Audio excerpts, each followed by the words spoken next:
Lezi indaba zehora lokuqala sikwethulela zona bukhoma yokomkhulule SABC eAuckland Park eGoli bukele nazi ezinohlonze emini nje.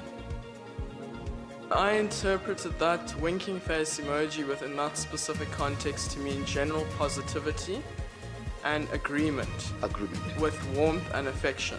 Some of it, but not Ungoti wezolwimi nokuhunyushwa kwemfanekiso uDokotela uZakira Docrat uyaqhubeka nokuchaza imfanekiso yezithonjana zeWhatsApp ezasetshenziswa ijaji uSabi Mbenenge kanye noAndiswa Menge ezingxoxweni zabo abebeziqhubha ngeWhatsApp. We were able to get the parts of the cars of the missing journalist, and then we were able to get also his properties, the fridges, the microwave. Iphini likaNgqongqoshe wamaphoyisa uDokotela uPholi Boshilo uthi banesiqiniseko sokuthi labantu abahlanu ababoshiwe yibo kanye labo abebethungathwa kanti ke bayamene nesigameko sokunyamalala kwentatheli uSibusiso Aserendlovu. The ballots on which the Cardinals have written the name of the new Pope or the names of all the people that they have elected are burned. Kulindelwe ngabomvu ukukhethwa kukaPhaphumusha njengoba kunengqungquthela yokukhetha ebanjwe edolobheni iVatican namhlanje. Me as a coach, I will never have the capacity to do it if the club is not supporting those kind of decisions. We are together on this. Umqeqeshi we-Orlando Pirates uJose Rivero uncome abadlali bakhe emva kokuqoqa wonke amaphuzu wamathathu izolo ebusuku emva kokugoqisa iGolden Arrows ngamagoli 2 kwelilodwa.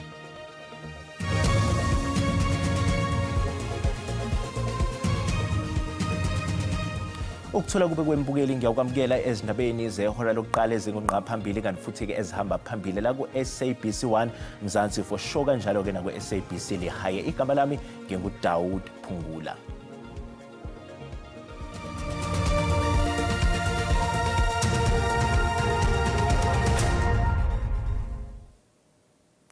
Ungoti wezolwimi nokuhunyushwa kwemfanekiso uDokotela Zakira Docrat uyaqhubeka nokuchaza imfanekiso yezithonjana zeWhatsApp ezasetshenziswa ijaji uSabi Mbenenge kanye noAndiswa Menge ezingxoxweni zabo abebeziqhubha ngeWhatsApp. Umbenenge ufakwe esigcawini esiqaphe ukuziphatha kwamajaji ngeinsolo zokuthi wayefuna ngezidlela eziphansi ucansi kongunobhala wamajaji uAndiswa Menge. uDokotela Zakira Docrat uqhubeka lapha agcine khona nokuchazela isigcawu ngenkulumo esuke ihambisana nezithonjana zeWhatsApp eyisuke izigcizelela umyalezo osuke uthunyelwe kothile.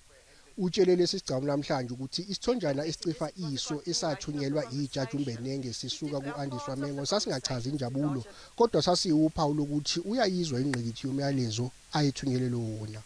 The context here is about the JP saying what's your age and she's saying no, I'm behaving myself, and says no, and then she then responds at 1915 at page 1161. The JP says in relation to that emoji, in response to my comment that she should keep it that way, she sent me a winking face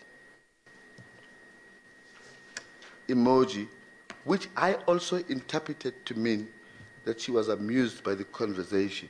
Chair, I interpreted that winking face emoji within that specific context to mean general positivity and agreement with warmth and affection.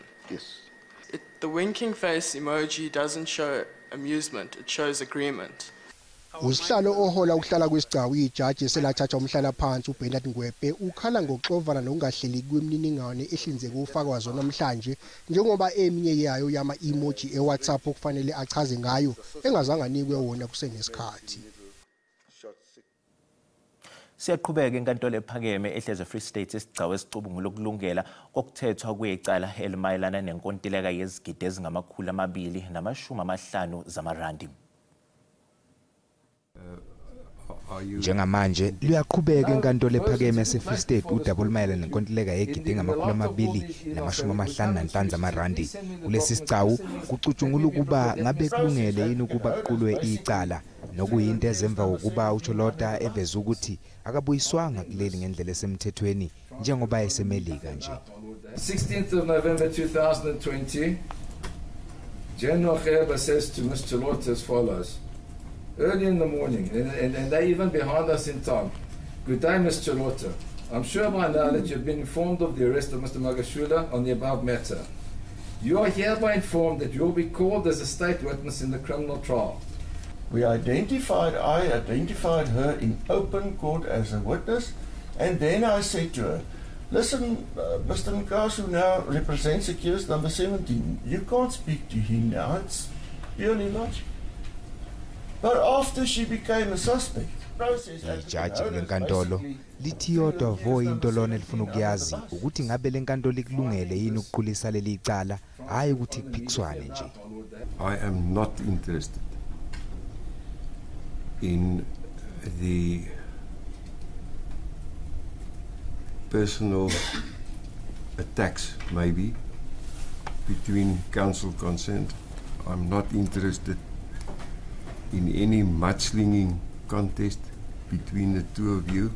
I'm only interested in one question, and that is whether this court has jurisdiction to try the case of Ms. Charlotta. Umseshi kuleli cala usayiphikile insolo zokuthi wabuyiswa ngendlela engekho emthethweni kuleli uCharlotta. Iphini likaNgqongqoshe wamaphoyisa uDokotela uPaul Bushilo uthi banesiqiniseko sokuthi labantu abahlanu ababoshiwe yibo kanye labo ke ababethungathwa kanti ke bayamene nesigameko sokunyamalala kwentatheli uSibusiswa Serindlovu. Le ntatheli yanyamalala ngomhlazi 18 kuNhlolanja kulonyaka kanye ke nesithandwa sakhe uZodwa Mdluli. Namanje ke laba bakaziyo ukuthi bakuziphi izinkalo. Sila ekamla amaphoyisa kwaMhlanga esifundazweni eMpumalanga uzokhumbula ukuthi kunabasolwa abahlanu ke ababhekene noxhaxha lamacala okulindeleke ukuthi ke bavele enkantolo yemantshi khona la kwaMhlanga.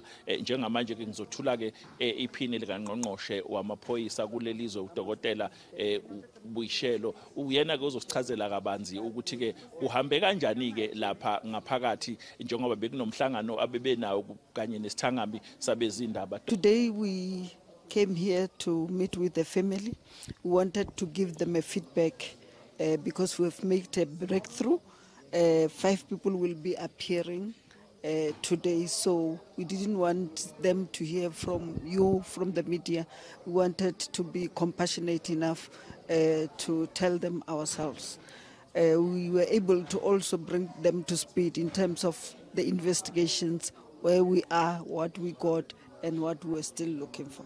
Njengoba ke uzwa ke iphini likaNgqongqoshe wamaphoyisa uDokotela uPaul Bushilo esho ke ukuthi ke cha banethemba lokuthi labantu ke ababoshiwe yibona labantu ke ababafunayo. Uzokhumbula ukuthi ke amaphoyisa asebenze ngaphansi kwengcindezi ngemva kokuthi ke ethathe yonke ingqala sizinda nezinsiza abanazo bahamba bayotakuloza kwabo lapha emfuleni Henops. Kube nezikhalo ke ebantwini abantu bekhala ngokuthi ke amaphoyisa kwazile ukuthatha yonke ingqala sizinda nezinsiza beyotakuloza kwabo emfuleni Henops, kodwa ke bayahluleka ukuthungatha intatheli le elahlekile ke sekuwumlando ukuthi ke abasolwa abahlanu bazovela enkantolo yemantshi khona la kwaMhlanga esifundazweni eMpumalanga. Njengoba ngishilo babhekene noxhaxha lwamacala afaka phakathi ukutholakala nezingcezu ke zemoto ke enyamalele kanye nokutholakala nezidakamizwa. Igama lami nguCalvin wakwaDludla eindabeni zeSABC ngibika ngikwaMhlanga eMpumalanga. Sibonga kakhulu yona ke intatheli yezuko lezindaba zeSABC uCalvin wakwaDludla. Kanti masihlabela phambili kulalelwa ke isicelo sebhili somsolwa oneminyaka engama-44 ubudala osola ngokudubula bulala umfundi nokuphinde alimazeke abanye ababili ngenkathi kubhikishwa ngenyanga edlule eNyuvesi Walter Sisulu eMthatha esifundezweni iEastern Cape.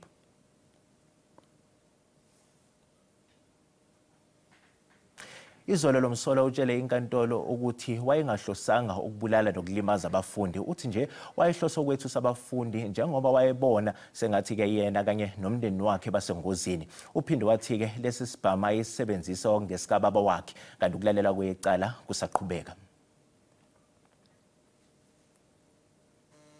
Kulindelwe ngabomvu ukukhethwa kukaPhapha omusha njengoba kunengqungquthela yokukhetha ebanjwe edolobheni iVatican. Abafundisi abayingxenye yalomhlangano bazohlala eSistine Chapel kuze kube uPhapha omusha uyaqokwa, kanti kuPhapha uzoqokwa uzovala isikhala sikaPhapha uFrancis odlule emhlabeni ngenyanga edlule.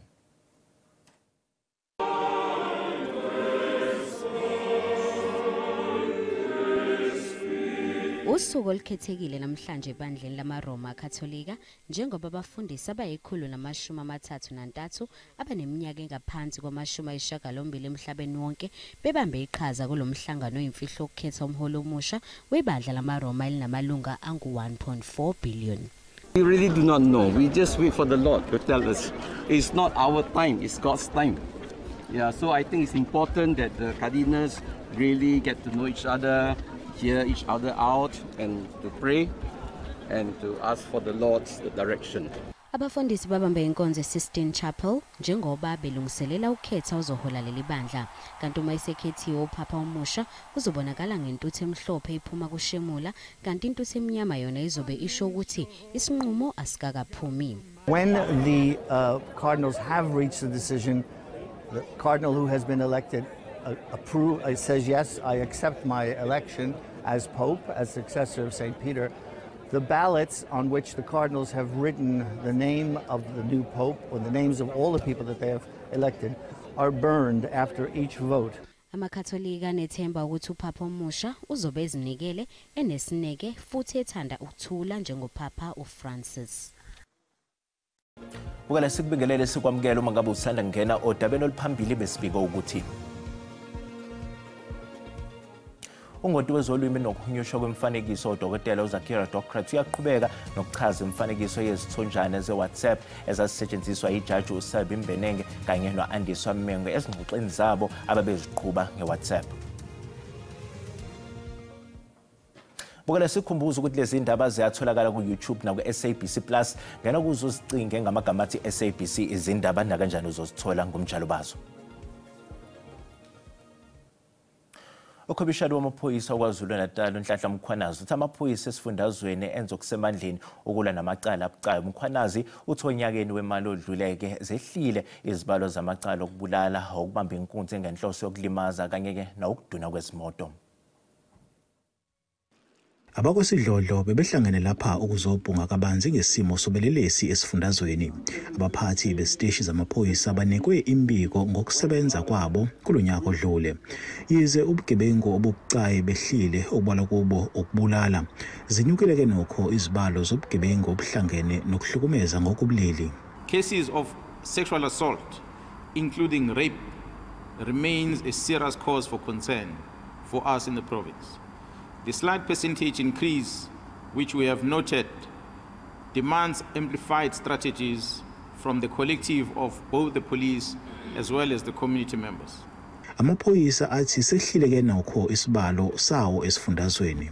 Alinganiselwa ngaphezulu kuka-19,000 amaphoyisa esifundazweni aqaphe izakhamuzi ezingaphezulu kuka-12 million. Akhona amanye amaphoyisa ahamba hayi ngoba bekumele ahamba ngezathu sokuthi abengaziphethe kahle.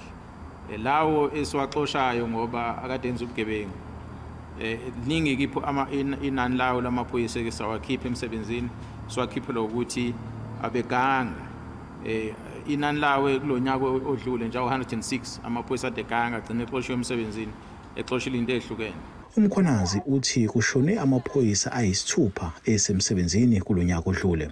Amane awo adutshulwe isigebengu kanti amabili ashona engozini yemoto. NginguSimphiwe Makhanya wezindaba ze-SABC eseThekwini.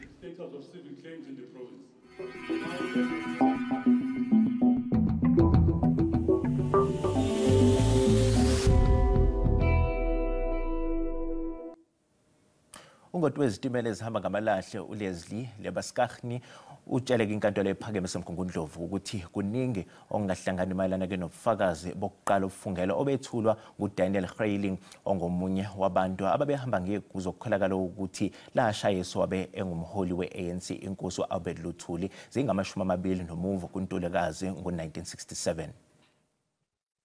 My lady, reading through this paragraph, there are a number of discrepancies here. If the fireman was looking outside of the train all the time, he would have seen a person on the other side of the bridge.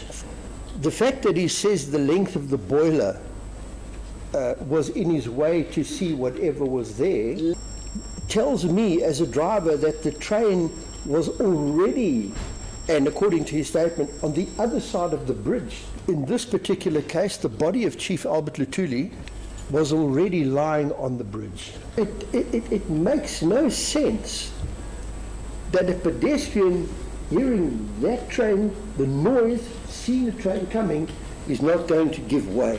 He's heard a whistle being blown, which tells me that no whistle was blown at the entrance to the bridge by the train, and that no person was walking on the bridge at that particular time.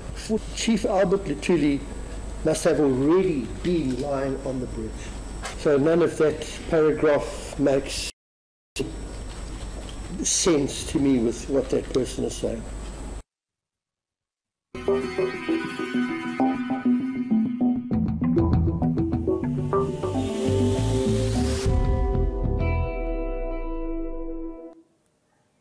Amaphoyisa amathathu okwatholakala izidumbu zawo emfuleni iHenops eCenturion ngesonto eledlule achazwe njengezisebenzi ebezinekusasa eliqhakazile emkhakheni wokuphoyisa. Banconywe ngokumele isifundazwe sabo kahle ngesikhathi bejutshwe eLimpopo, kanti inkonzo yabo yesikhumbuzo bibanjwele eBobbies Park Hall izolo. Bekuyinkonzo enomunyu. Lamaphoyisa achazwe njengezisebenzi ebezinekusasa eliqhakazile. Ababili kubo bebejutshwe emkhankasweni Operation Vala Umgodi eLimpopo. Ukhomishana wamaphoyisa kuzwelonke uthi bebesalindele okukhulu kubo. We were all looking forward for their commitment and service delivery to the community. Iphini likaNgqongqoshe lithi lamaphoyisa abebambe iqhaza elikhulu ekwehleni kwezinga lobugebengu ezifundazweni ezihlukene. Uthi umkhakha wamaphoyisa ulahlekelwe kakhulu. When we visited the scene with the families, that's true. It was so deeply emotional. I could not hold it. Ozakwabo basemsebenzini nabo babeke amazwi ambalwa ngokuziphatha kwabo emsebenzini. For these 3 members, they were not just thrown into the deep end, but because by the expertise, and the report that were given from Limpopo was that they were doing a very wonderful job. Ndunankulu waseFree State naye ubehambele lo mcimbi uncume nomsebenzi wabo.